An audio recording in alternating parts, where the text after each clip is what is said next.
গরমে সংলাপ ভুলে যাচ্ছি। ঈদ ছাড়াও তার নাটক ইউটিউব ট্রেন্ডিংয়ে থাকা যেন স্বাভাবিক ঘটনা। ইউটিউবে মুক্তি পাওয়া মাত্র মিলিয়ন ভিউ। বলছি অভিনেত্রী জান্নাতুল হিমির কথা। তার অভিনীত নেটওয়ার্ক প্রবলেম, সুইটির কাজিন গেস্ট ইন সিঙ্গাপুর নাটকগুলো এখনও ট্রেন্ডিংয়ে রয়েছে।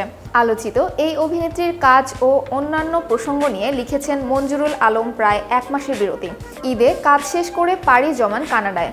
1 মাসের সফর শেষে দেশে ফিরে ক্যামেরার সামনে ব্যস্ত হিমি, কিন্তু আবহাওয়া কিছুটা ভোগাচ্ছে তাকে।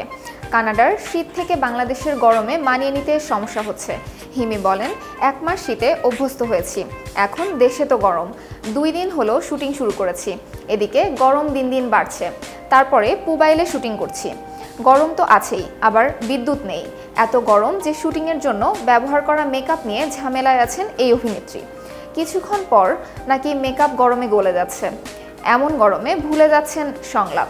এই অভিনেত্রী বলেন, রোদের মধ্যে শুটিং করতে হচ্ছে, বাতাসও গরম, এর মধ্যেই মেকআপ ঠিক রেখে কাজ করতে হচ্ছে। এতক্ষণ বার্তা বৈঠকের সাথে থাকার জন্য ধন্যবাদ।